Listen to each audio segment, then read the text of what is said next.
శ్రీ సత్యసాయి జిల్లా పర్యటనలో భాగంగా నారా లోకేష్ పుట్టపర్తికి చేరుకున్నారు. ప్రశాంతి నిలయంలో సత్యసాయి బాబా మహాసమాధిని లోకేష్ దర్శించుకున్నారు.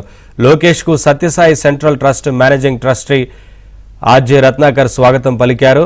దర్శనానంతరం కొత్త చెరువులో జరిగే శంఖారావం కార్యక్రమానికి లోకేష్ బయలుదేరారు.